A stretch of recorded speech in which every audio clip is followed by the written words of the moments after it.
If you want to hit hooks like this, man, he's trying to go behind. Nice ball though. keep watching. It's widely accepted that most content creators think Hog is one of the worst heroes in the game, but champion level Hog player, Dirt, is here to challenge that notion. Oh my god, I'm champion.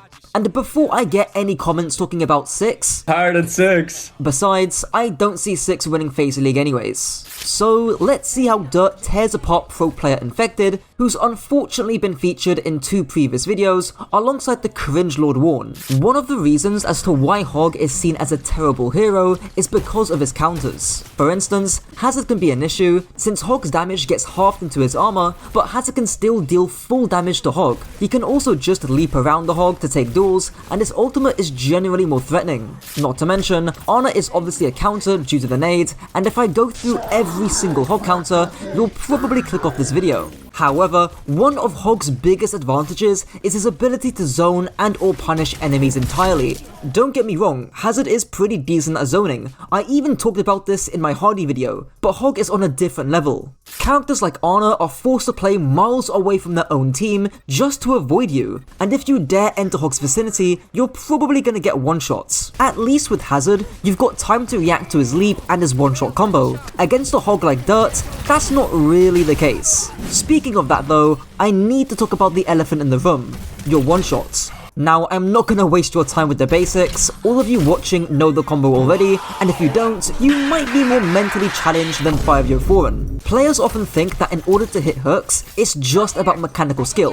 Hell, even I used to think that. But a groundbreaking concept that I've seen nobody talk about in any Hog guide is hesitation time. Let me give some context first. If you look at Dirt's gameplay, he's very confident tossing his hooks around corners and somehow hitting targets. In other words, his hesitation time, the time taken between peeking an angle and tossing your hook, is very short. When you think about it, this obviously makes sense. The lower the hesitation time, the less time your enemies have to react to your hook, either by dodging to cover, stunning you, or by juking your hook with movements. But how do you do this without tossing blind hooks around corners and praying for the best? Well, that comes down to visual and audio cues. Before he hooks the Sojourn and gets the kill, he turns the corner to scout first, seeing that the Sojourn is around the bridge area. That initial peek gives Dirt a vague general location of the Sojourn, so that when he re-peeks, he doesn't have to spend time scanning for the Sojourn.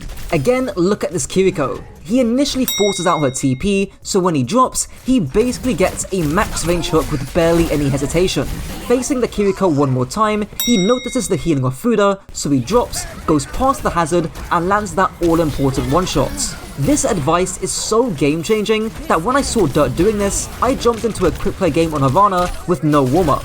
Somehow, I got a 59% hook accuracy even though I never touch Hog. I mean guys, I can't aim. I play fucking Ryan Winston Moira. Now of course, there's gonna be hooks where you just get extremely lucky and accidentally hit a target.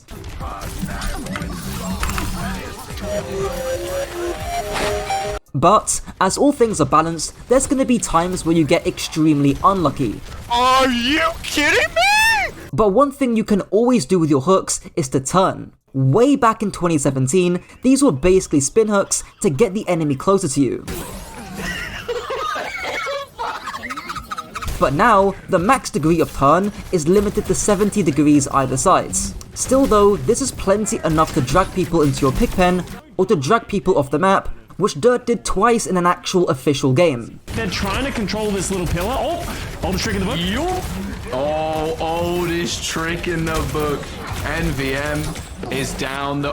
There's no way. There's no way. Dirt just did that again. If you're wondering how to do that flick tech that Dirt does, it's very simple. You just cancel the hook with your whole hog. It's easiest to do from high ground, but to be honest, it's mostly a troll move on maps where you can fall off. Now that you've gotten hook down, you need to decide who and when to hook. Notice how Dirt pushes the enemy Hazard here, and he could very easily do a pick pen hook combo. Instead, he ignores the Hazard, placing his pick pen around the corner to fish for a one-shot. While he doesn't get anyone, if he did, you can imagine the value that he would have gotten. Not to mention, do also note the Kiriko Zafuda that passes by Dirt, telling him that the supports are gonna be nearby. After the Kiri dies, the armor from the hazard is fully gone, which means that Dirt can pull off a full damage combo and delete him back to spawn. Another decision that Dirt does is based around optimizing his breather usage. Breather is not like hazard block. The duration is half a second shorter, and it takes 10 seconds to fully recharge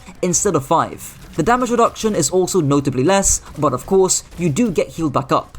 All this means is that you need to be a lot more thoughtful about your breather usage and not just wasting it to get ult charge. Dirt almost never lets his meter fully deplete, and he only pops it intermittently to cross this bit of open space, even though he technically could have used it to get more HP. This means that when you need to absorb big bursts of aggression, you do have the majority of your breather left. Being able to move to different positions as the fight progresses is also super important. Some coaches like to call this dynamic positioning, which is the polar opposite of staying static on the same angle. Notice how Dirt moves throughout the castle, forcing out the hazard, then dropping by the stairs to land a very quick one-shot on the enemy Sojourn. Then, after he gets his cooldowns and his HP back, he pushes through the doorway, flanks around the left, performing yet another one-shot on the enemy Tracer. Yes, it does look very janky, but again, this works because Dirt doesn't hesitate. Now, one of the biggest hog counters that many players struggle with is MAUGA. Dirt actually played against MAUGA in an official match, and while his team still lost, I had a conversation with the coach of Dirt's team about beating MAUGA. There's 3 key ideas here. Firstly, do not hook the MAUGA. Dirt only did this because he felt like he was missing too many hooks on the squishy targets. But hooking MAUGA gets him to where he wants to be, right in your face, blasting you with 230 DPS miniguns. Secondly, play extremely hard to bait yourself. In other words, if the entire enemy team commit their cooldowns to burn you, like a MAUGA stomp, then everybody else in your team can get value on their own angle. In Dirt's case, if he got stomped on, he would have a Moira-pocketed, sped-up Bastion to mow down the enemy MAUGA. Thirdly, play wides. Flank around, and fish for hooks around the enemy MAUGA. On maps like Colosseo, this is going to be harder, but fairly often, Dirt still killed the Tracer. Both your Pigpen and Whole Hog also fit into your general playstyle of zoning and punishing enemies with your hook. On Iconwald, the Venture can control the room.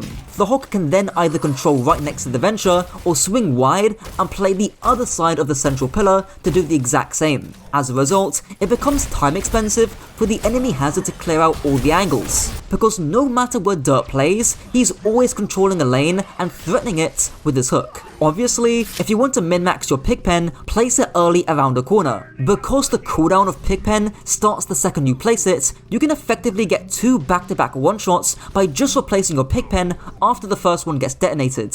Meanwhile, your ultimate can just be used to negate certain ultimates, to zone the point and win the game, or to do that weird flick tech. Anyways, that's it for the video. If you enjoyed, be sure to binge watch the playlist on screen and check out my coaching if you're interested. Until next time.